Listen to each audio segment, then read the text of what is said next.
Hey, Bible nerds, this is Dr. Manny Arango. Welcome to the Bible Department podcast, powered by Arma. We are walking through the entire Bible in a year. You can go to the description or thebibledepartment.com to download a reading plan and join the journey.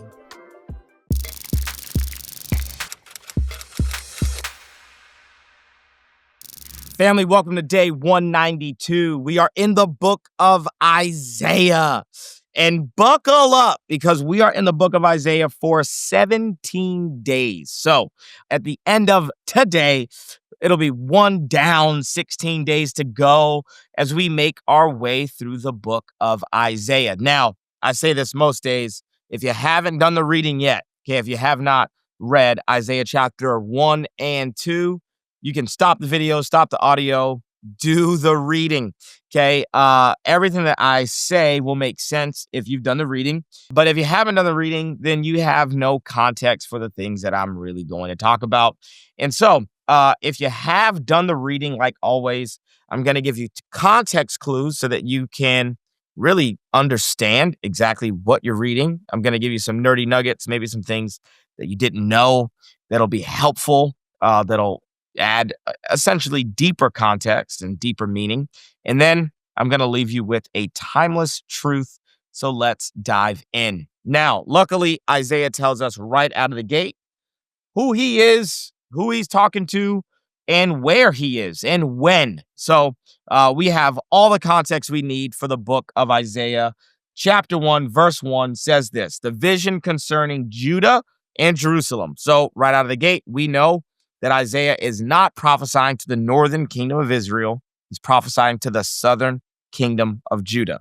Okay, concerning Judah and Jerusalem, that Isaiah, son of Ahaz, and you're going to need to remember Isaiah's father's name, Ahaz. Okay, not to be confused with Amos, but Ahaz, A-M-O-Z, that Isaiah, son of Ahaz, saw during the reigns of Uzziah, Jotham, Ahaz, and Hezekiah, kings of Judah. So Isaiah has a long career, okay, prophesying. He prophesies through the duration of 4 of Judah's kings. So, and those kings are Uzziah, Jotham, Ahaz, and Hezekiah. Now, this is a nerdy nugget, but it's going to help us with context, and we're doing context clues, so don't get confused. But I just want to remind people that Uzziah kind of has 2 names. Not kind of has 2 names. The man's got 2 names, okay? So sometimes he's referred to as Azariah, and sometimes he's referred to as Uzziah. Actually, a famous passage we're going to get to in the next couple of days is going to say, like, in the year that King Uzziah died, I saw the Lord high and lifted up. So that's Isaiah chapter 6. So Isaiah's prophesying during the reigns of Uzziah, a.k.a. Azariah, Jotham, Ahaz, and Hezekiah. Okay, so Isaiah is going to prophesy during both high points and low points of Judah's history. Uzziah is a relatively good king with a long reign. He reigns all the way from 767 BC to 739. Under his rule, Judah retook all the lands that had been lost since Rehoboam, son of Solomon, which meant, as previously mentioned, that when combined with Jeroboam II in Israel, all the promised land was held by the people of Israel, the only time other than David and Solomon's reign. So that's really, really, that's monumental, okay? So Isaiah is prophesying during a time of great political or national success, okay, prestige. The nation has won back its original borders. And then Jotham becomes co-regent with his father after Uzziah's pride led him to take the role of a priest, for which he was struck with leprosy. This is in 2 Kings chapter 15, verse 5. So we walked through 1st and 2nd Kings. If you need to go back to 2 Kings to kind of refresh your memory, that's 2 Kings chapter 15, verse 5. As now permanently unclean, he was therefore unable to fully function as king, so the duty was shared with Jotham. Okay? Then Ahaz and Hezekiah were the kings that Isaiah mostly interacted with. And in the next couple of days, we'll talk about them a ton. So that's context, okay? That's who Isaiah is talking to. That's the time period in which Isaiah is prophesying. That's all the context that we really need. And now we can get into some nerdy nuggets. So remember, I told you to remember Isaiah's father's name, okay? Verse 1 of chapter 1 tells us that Isaiah is the son of Amoz.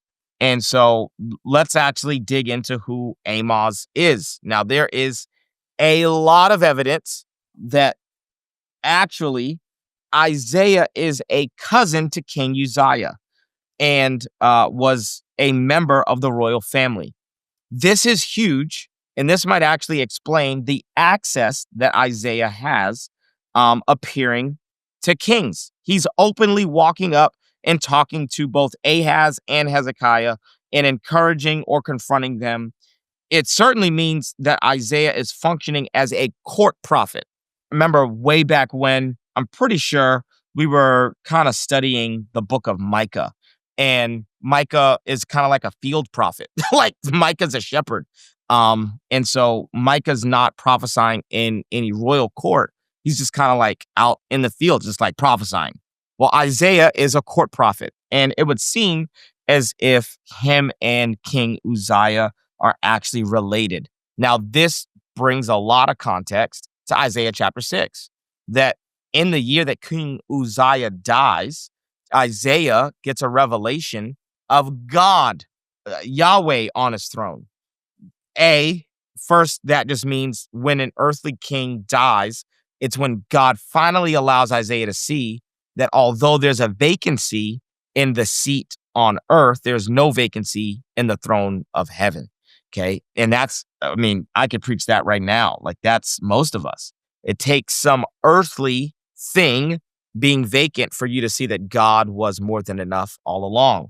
But even more powerful is that in the year that Isaiah's cousin dies, he sees God high and lifted up. So that's a nerdy nugget, that Isaiah is a court prophet. He's prophesying to royal officials. He's prophesying to four kings, and he just has access to them. That's so worth mentioning. Okay, there's another little detail, another nerdy nugget that I think is also worth mentioning. There are no Israelite kings mentioned at all. Okay, now, of course, Isaiah's prophesying to the southern kingdom of Judah and the kings of Judah that live in Jerusalem. So I get it. He has an audience. But even with the other prophets that are prophesying to specific groups, they're still mentioning the other counterpart. So there are prophets that are going to prophesy to the northern kingdom of Israel. They're still going to mention the kings of Judah or the people of Judah. And then vice versa. There are prophets that are prophesying to the southern kingdom of Judah. They're still going to mention the northern people of Israel. Just mention them, but there's no mention of any Israelite kings. And this is fascinating. This has caused like a lot of scholars to debate. Like, why do we have an omission? It's almost like for Isaiah, they don't exist. And this is tricky because this isn't popular, but when we break covenant with God, we do get omitted kind of out of the story. We have chosen by our own disobedience and our own actions to not be a part of the narrative, to not be a part of the story. So we get omitted out. This exact same thing actually happened in the book of Numbers. You remember the first group to get freed from slavery, to experience the Exodus. I got exile and Exodus kind of confused a bit. The first generation to kind of experience the Exodus, okay? They actually go to the land of Canaan and they refuse to go in. They rebel against God. And from that point on, they get omitted out of the story. This can actually be found in between Numbers chapter 19 and 20. The story just skips forward 38 years and carries on with their children. Okay, so 38 years of the people's history just gets cut, just gets omitted. It's almost like the consequence for being in rebellion is that God goes, okay, got it. You don't want to be a part of my story? You don't have to be a part of my story. And so a lot of scholars believe that the northern kingdom of Israel is so wicked towards the end that they are operating in full-blown rebellion. Now, there's a difference between, man, I've got some sin in my life, and I am in full-blown rebellion against God. Now, just so that everyone knows, I don't theologically line up with once saved, always saved. I don't think that idea is found scripturally. I do believe that Jesus is a good shepherd and he doesn't lose sheep and he goes after the one. So I don't think your salvation is like easy to lose. I don't think that God's petty. I don't think that you could just kind of like stop going to church for a little while and just like all of a sudden, you're not a Christian no more. You're a heathen again. But I do think that there is a state where you could be in unconfessed, unrepentant, willful, practicing sin. And we would call that rebellion. Like you've walked away from the Lord. You've walked away from God and you've chosen to not be a part of his narrative. And so for Isaiah, he doesn't even talk about the northern kingdom at all. Isaiah prophesied during the final years of the northern kingdom, yet he does not mention the names of the final kings. There could be many reasons for this, but perhaps the most brutal is that Israel had ceased to be the people of God. The land, temples, kings, people had all gone as a result of the centuries-long breaking of the covenant. So they are not mentioned. And then just in my notes, I have what I already said, similar in a way to the first generation that left Egypt, how their story is told up to the rebellion and the refusal to enter the promised land. But then in between Numbers 19 and 20, the story skips forward 38 years and just carries on with their children. The covenant was broken, so the breakers are no longer recorded in God's covenant book. Family, the wait is over. My brand new book, Crushing Chaos, is out now and available everywhere books are sold. Literally today, I walked into a Barnes & Noble and I signed a bunch of copies at a physical location. So you can grab this book at a physical Barnes & Noble, or you can go to a Books A Million or Amazon or anywhere books are sold and grab a copy. If you enjoy reading the Bible from an ancient perspective, if you understand that the beauty of Scripture is actually knowing it in context, then you'll love this book. And if there's any chaos in your personal life, I think that reading the Bible from an ancient perspective can actually help to crush the chaos in your life. I think this book is going to be a New York Times bestseller. I really do. I think we wrote a good one. I think you should get a copy today. All right, back to the episode. I think for most modern people, we are stuck around individual salvation, that God saves individual people. But in the Hebrew Bible, God saves a group of people, and then you make a decision on whether or not you want to be a part of that group. And so by their willful disobedience, they are actually communicating that they don't want to be a part of the people of God. All right, a couple more nerdy nuggets. 66 chapters to the book of Isaiah. We got 17 days. And in the first 2 chapters, there's a massive theme between the old Jerusalem and the new Jerusalem. Okay, the old Jerusalem is going to get burned. Okay, Isaiah starts right out the gate. Okay, hear me, you heavens, listen, earth, for the Lord has spoken. I reared children and brought them up, but they have rebelled against me. So we coming out swinging. Okay, verse 3, the ox knows its master, the donkey its owner's manager, but Israel does not know. My people do not understand. Woe to the sinful nation, a people whose guilt is great, a brood of evildoers. Children given to corruption, they have forsaken the Lord. They have spurned the Holy One of Israel and turned their backs to him. And so right out of the gate, okay, we coming out swinging. And so remember back in the book of Joel, we gave a format that the prophets are going to like announce destruction and they're going to give an opportunity to repent. So Isaiah is actually saying that this city, Jerusalem, he's announcing its destruction, saying it's going to get burned to the ground. But the way that you think about fire and I think about fire and God thinks about fire, very, very different. For God, fire is not just for destruction, but fire is for 2 things. I know this is difficult and we're going to kind of get into some deep waters. That's okay. Fire is either for total consumption. Okay, if I burned these books, there wouldn't be any books left. So fire is either for total consumption or destruction or for purification. Okay, if I put silver or gold or precious metals in fire, it's going to refine the thing that I put in the fire. The dross is going to get melted away, and that which is actually valuable is going to be left. And this is the metaphor. God is saying Jerusalem is going to get burned, but it's not going to be destroyed. It's going to be purified. So now Isaiah puts forth this vision of the new Jerusalem. John in the book of Revelation is going to pick this up. And how does John end the whole Old Testament, the entire Bible, with a vision of a new heaven and a new earth, and you and I, the redeemed people of God, living in a new Jerusalem? So John, the Revelator, is riffing off of Isaiah, this idea of a new Jerusalem. Now, I don't want to throw too many curveballs, but I think this is helpful when we talk about fire as either total consumption or purification. This is why I would take the theological stance, which would be called annihilationism. Okay, that for those who reject Jesus, I don't think that the metaphor of fire is actually saying that people are going to live in torment forever.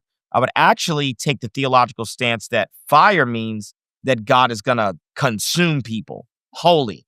I think that God's punishment for evil is not that he punishes you forever. It's that you lose your existence. You lose your spirit, your soul, your body, everything. But I do think that there is a season of, and it's not torture, it's torment. Torture's from the outside in, torment from the inside out. I do think that there is a season of genuine torment and what we would call conscious punishment.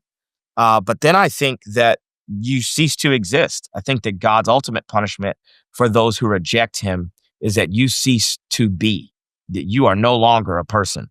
Your existence goes and you, like the Thanos snap, just kind of, you disappear. Now, that's a whole can of worms. But I believe that God's fire in terms of punishment is for two things. It's either to purify or it's to wholly consume. It's either to purify or to wholly consume. And so the fact that fire is a dominant image of eternal punishment means that it's either going to wholly consume or it's going to purify. And I think that we get that beginning of that image here, that the fire that God's going to send in the form of the Babylonians is not going to destroy Jerusalem forever, but it is going to refine Jerusalem, and it's going to redefine Jerusalem. And Jerusalem is going to become its ideal version of itself. Now, that has a immediate fulfillment, but then a long-term fulfillment. Again, after the exile, right? The people of Israel are going to be allowed to come back to Jerusalem under the leadership of Ezra and Nehemiah. They are going to rebuild Jerusalem. So that's the immediate manifestation of the prophecy. But the long-term manifestation is actually the new Jerusalem that John talks about. That's in you and I's future. The Jerusalem that we will inhabit in the new heaven and the new earth. All right. Timeless truth. I wrote down Isaiah. Also, yeah, I'll give you a double timeless truth today. Isaiah chapter 1, it says this in verse 11. The multitude of your sacrifices, what are they to me, says the Lord? I have more than enough of burnt offerings, of rams, of the fattened animals. I have no pleasure in the blood of bulls and lambs and goats. When you come to appear before me, who has asked this of you, this trampling of my courts? Stop bringing meaningless offerings. Your incense is detestable to me. So these are things that God has required in the Torah, but he's now saying, I don't want this stuff. And why? Why is he saying he doesn't want it? He's saying he doesn't want it because it's coming from people who are practicing sin and thinking that they can do religious things and they can cover up for the fact that their hearts are far from God. This is a timeless truth that God says, do I want you to tithe? Yes. Like, do I want you to serve in church? Yes. Do I want you to lift your hands and worship? Yes. But I don't want you to do those things and have a secret anger issue and lash out at your kids and have all this other stuff that goes undealt with. Please don't think that the things that I'm requiring of you are a substitute for all the other things that I'm requiring of you. I'm not asking you to be perfect, but I am asking you to be honest. And you can't think that just because you check the religious box that we are good. No, I want your heart. Like, I want you. I don't just want you to go through the motions. I really, really want you. The way that I say this, like in me and my wife's marriage and even on our team, is sometimes I'll ask people on our team, are you submitting or do you agree? And what I'm saying is, are you just doing what I said? Are you checking the box? Or have we agreed with each other? And I love this because here's what God says. He says to his people, it says this in verse 18 in the NIV, it says, come now, let us settle the matter. But in other translations, it says, come now, let us reason together. And I love that because I think that's God saying, come now, come on. Don't just submit. Don't just do what I asked. Let's reason together. Like, let's agree. Let's agree that your whole heart needs to change. Let's agree that I want your whole life, not just compartments of your life. All right, that's our timeless truth for the day. If I had to leave you with one more, man, it's Isaiah chapter 2, verse 17 says this, the arrogance of man will be brought low and human pride humbled. The Lord alone will be exalted in that day, and the idols will totally disappear. People will flee to caves and the rocks and the holes in the ground from the fearful presence of the Lord in the splendor of his majesty when he rises to shake the earth. Man, I believe in a God who's gonna at one day shake the earth. And there is nothing that you are prideful of now that will matter when Jesus returns. That is a timeless truth, that your best is not enough. We rely on the goodness and the grace and the mercy of God, and everything that we have deposited in the eternal kingdom will last. And whatever we have put in this earth where moth, rust, and dust destroy will not last. And so I love the perspective that God offers in Isaiah chapter 2, verse 17, with the arrogance of man being brought low and human pride being humbled and the Lord being exalted. That's a timeless truth. That's not just true for Isaiah and his hearers. That's true for you and I today. All right. Tomorrow, we've got day 193. We've got Isaiah chapter 3, 4, 5, and 6. I'm so proud of you. If you're on a streak, don't break it. If you're not on a streak, how about you start one? I love you guys so much. I'm so proud of you. Let's dive in tomorrow as we continue our trek through the book of Isaiah. See you tomorrow. Peace. Thanks so much for joining us on the Bible Department podcast. If this episode was helpful, how about you leave a comment, share with a friend, and subscribe so that you never miss an episode. To learn more about the show, head to thebibledepartment.com. We'll see you right back here tomorrow.